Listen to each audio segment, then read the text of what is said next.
मेरा यीशु है कितना महान, उसके जैसा कोई है कहाँ।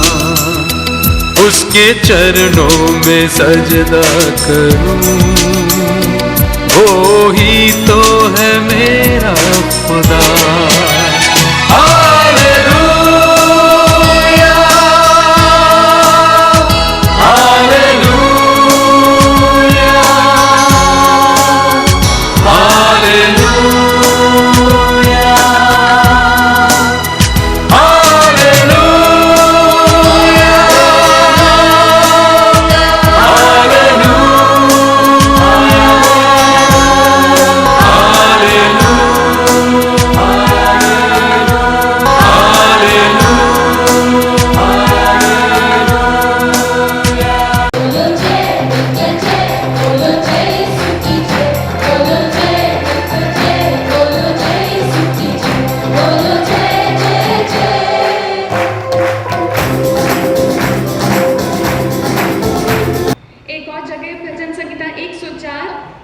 पद संख्या 33 में लिखा है, मैं जीवन भर प्रभु के गीत सुनाता रहूंगा, मैं जीवन भर ईश्वर का स्तुतिगान करूंगा। मेरा यह भजन प्रभु को प्रिय लगे, मेरा यह भजन प्रभु को प्रिय लगे। तो हम क्यों स्तुति करते हैं? ताकि प्रभु को प्रिय लगे, उन्हें आनंद आए। इसलिए हम लोग सब लोग मिलकर इस गीत को गाएंगे, बोलो जय, मिलकर जय, और प्रभु में आनंद मनाएंगे। बोलो जय, मिलकर जय, बोलो जय यीशु की जय, बोलो जय, मिलकर जय, बोलो जय यीशु की जय, बोलो जय जय जय, बोलो जय, मिलकर जय, बोलो जय यीशु की जय, बोलो जय, मिलकर जय, बोलो जय यीशु की जय, बोलो जय जय जय।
प्रिय भाई बहनों, ईश्वर के वचन में सामर्थ्य है। ईश्वर का वचन जीवंत है। मैंने कुछ हफ्ते पहले आपको बताया था, वचन बीज की तरह है। किसकी तरह? बीज की तरह। तो बीज को जब जमीन में हम बोते हैं तो एकदम से फल नहीं आता है, लेकिन बीज जब हम बोते हैं जमीन में तो तीन चीजें होती हैं। पहली चीज ये कि जो हम बो रहे हैं उसी को हम लुनेंगे। अगर आप आम की गुठली जमीन पर गाड़ोगे या बोओगे तो कौन सा पौधा निकल के आएगा? आम का। अमरूद का पौधा कभी भी नहीं निकलेगा। तो हम जो बो रहे हैं वो बहुत उस चीज का अहमियत है, क्या हम अपने हृदय में बो रहे हैं।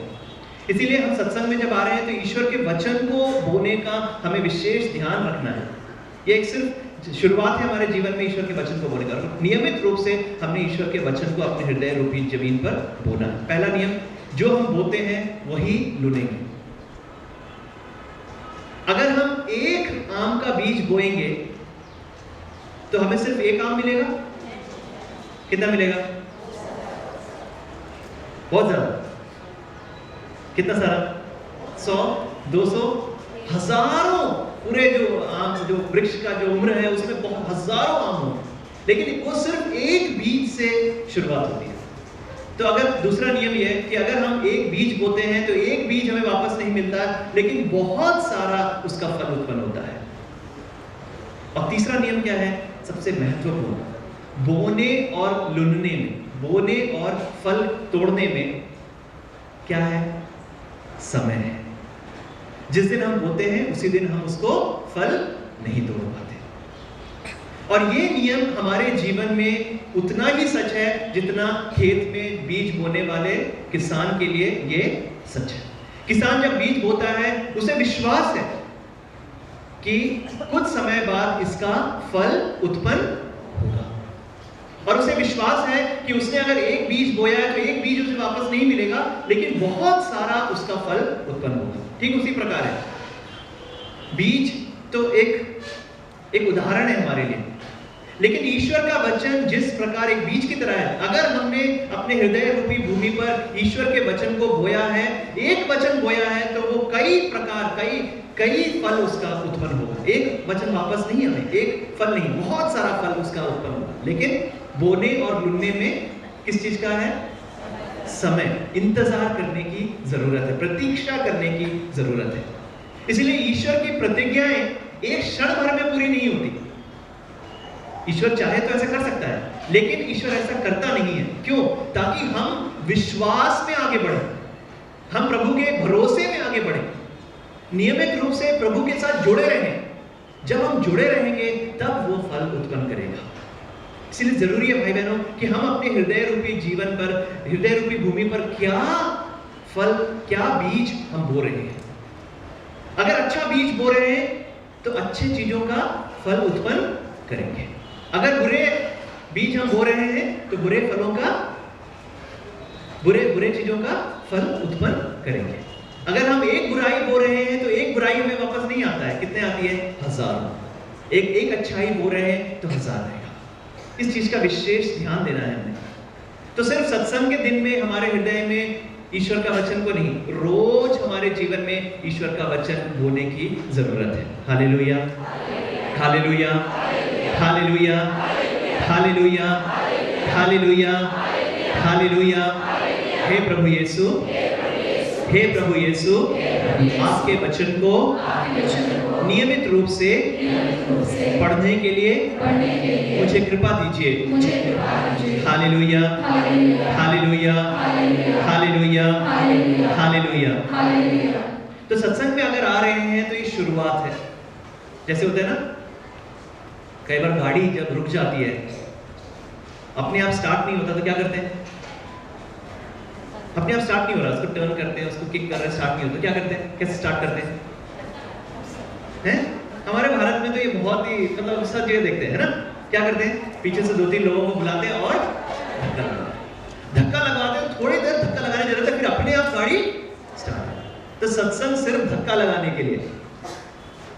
अगर सत्संग में ही हम लोग अपना आत्मिक जीवन स्टार्ट होता है और बंद होता है तो हम कहीं पर भी नहीं पहुंच पाएंगे। नियमित रूप से हम सत्संग में इसलिए आते हैं ताकि हमारे जीवन में प्रभु एक नया जोश भर दे, एक नई प्रेरणा प्रदान करे, एक नई आत्मा प्रदान करे। ये शुरुआत है। तो ये जो काम है सिर्फ सत्संग के दिन नहीं, रोज हमने ईश्वर के वचन को पढ़ना, उसको मनन करना, उसको अपने जीवन में अपनाने की जरूरत है। जब हम ऐसे करेंगे तो फल उत्पन्न करेंगे। कुछ समय बाद फल उत्पन्न होता है। Hallelujah, hallelujah, hallelujah, hallelujah. हमें इस चीज का बड़ा दुख है कि कई लोग जो पहले आते थे अब नहीं आते। क्यों? शायद बीच में वो थक गए, उन्होंने कहा कि कोई फायदा नहीं है, कुछ नहीं हो रहा। प्रतीक्षा करने की जरूरत है। प्रभु अपने प्रतिज्ञाओं को पूरा करने का सामर्थ्य रखता है और पूरा करेगा। सत्य प्रतीक है ईश्वर। ईश्वर अपने प्रतिज्ञाओं को वापस नहीं लेता है। आप बुरे हो जाएंगे तो ईश्वर की प्रतिज्ञा नहीं बदलेंगी। आप प्रभु से दूर चले जाएंगे, प्रभु की प्रतिज्ञा नहीं बदलेंगी। प्रभु की प्रतिज्ञाएं जो प्रभु ने कहा है वो पूरा करेगा। विश्वास करते हैं? Hallelujah, hallelujah, hallelujah, hallelujah, hallelujah. हमें प्रभु स्तुति करते हैं तो वचन हमारे हृदय की गहराइयों तक जाएगा। तो स्तुति पूरे हृदय से, तन मन से हम करेंगे। आज हम एक 3-4 वचन पढ़ेंगे, ठीक है? विशेष रूप से प्रार्थना से संबंधित। हमारे जीवन में हम प्रार्थना करते हैं कई बार, लेकिन या फिर सत्संग में आ रहे हैं, लेकिन हमारे जीवन में फल उत्पन्न नहीं हो रहा। हमारे जीवन में प्रभु के उपस्थिति के सबूत नहीं मिल रहे। प्रभु की उपस्थिति कैसे पता चलेगा? हमारे हृदय में शांति होगी, हमारे हृदय में आनंद होगा। अगर शांति और आनंद की कमी है हमारे जीवन में, तो प्रभु का राज्य हमारे हृदय में स्थापित पूर्ण रूप से नहीं हुआ है। थोड़ी थोड़ी शांति है ना? लेकिन पूर्ण शांति प्रभु दे सकता है। प्रभु हमें आनंद से भर सकता है।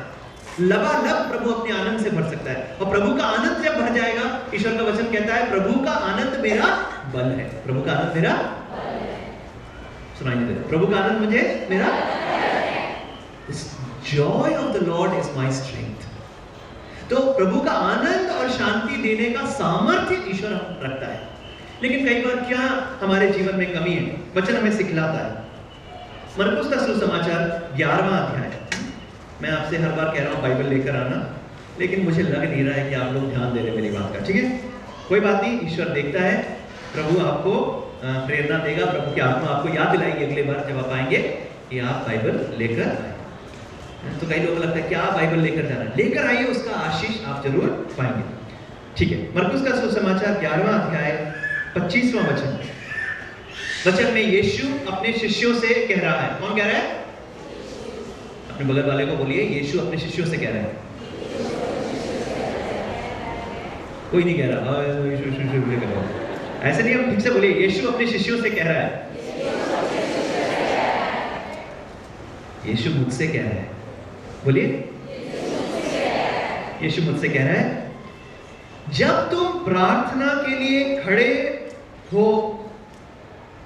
जब तुम प्रार्थना के लिए खड़े हो। क्यों खड़े हो? क्यों कह रहा है? क्योंकि यहूदी लोग प्रार्थना जब करते थे तो खड़े होकर प्रार्थना करते थे। ठीक है, तो प्रभु कहता है जब तुम प्रार्थना के लिए खड़े हो और तुम्हें किसी से कोई शिकायत हो तो क्षमा कर दो, जिससे तुम्हारा स्वर्गिक पिता भी तुम्हारे अपराध क्षमा कर देगा।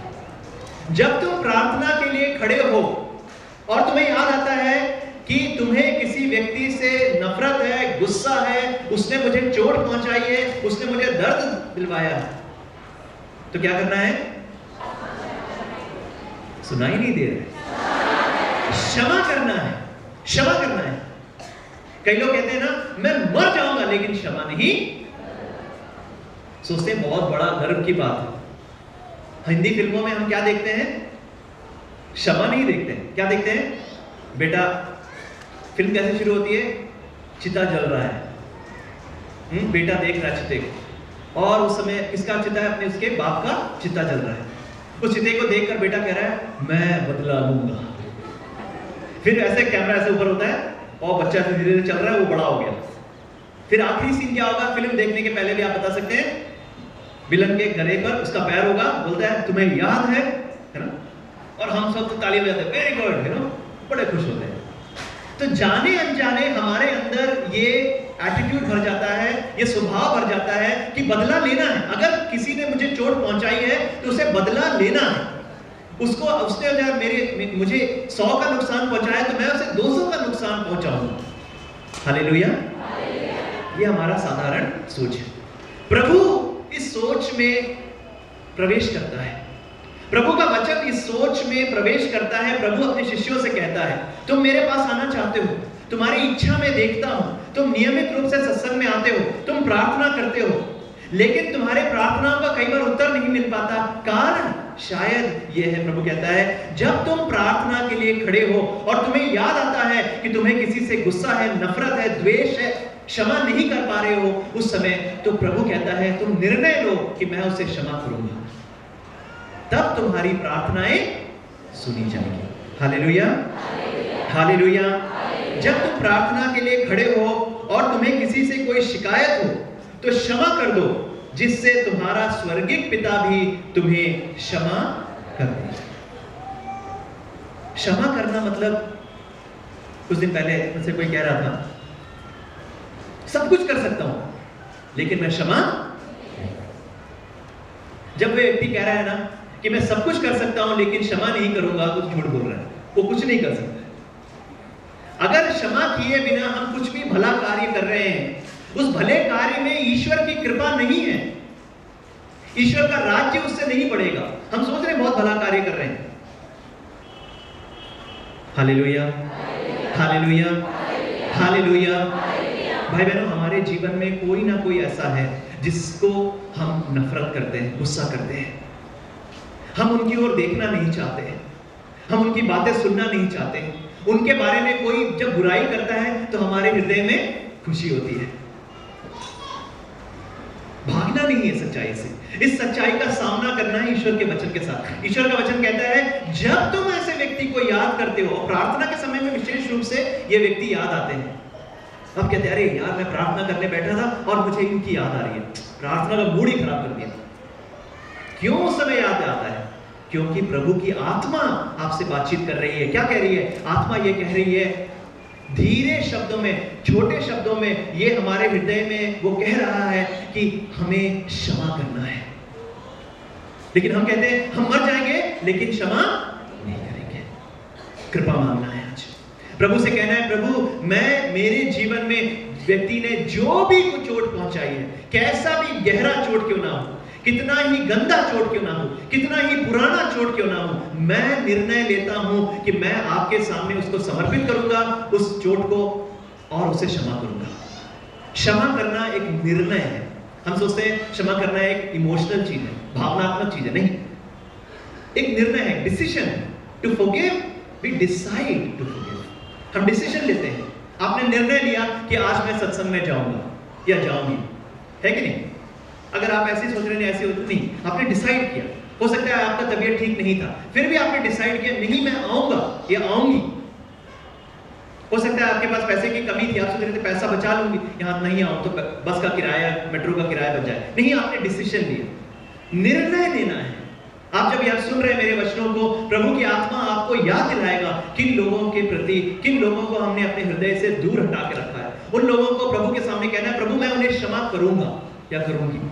जब आप वो निर्णय लेंगे, प्रभु की कृपा आपके जीवन में बहने लगेगी। कैसे क्षमा करूंगा इस बात को छोड़ दीजिए, निर्णय लीजिए कि मैं उसको क्षमा करूंगा। Hallelujah, hallelujah, hallelujah, hallelujah, hallelujah, hallelujah, hallelujah. Yeshu की स्तुति हो, यीशु की महिमा हो। Hallelujah, hallelujah. प्रभु कहता है जब तुम क्षमा करोगे तो मेरा स्वर्गिक पिता भी तुम्हें क्षमा करेगा। यही चीज यीशु हमें हे पिता प्रार्थना में सिखलाता है। हे पिता प्रार्थना आपको आती है? हे पिता हमारे जो स्वर्ग में है, तेरा नाम पवित्र किया जाए। यीशु ने सिखलाया था प्रार्थना, तेरा नाम पवित्र किया जावे, तेरा राज्य आवे, तेरी इच्छा जैसे स्वर्ग में है वैसे इस पृथ्वी पर भी पूरी हो। हमारे प्रतिदिन की आहार आज हमें प्रदान कर। और उसके आगे क्या कहता है? जिस प्रकार हमने अपने अपराधियों को क्षमा किया है वैसे हमारे अपराधों को क्षमा। हम क्या कह रहे हैं प्रभु से? जिस प्रकार मैंने अपने अपराधी को क्षमा किया है वैसे तुम मुझे क्षमा करो।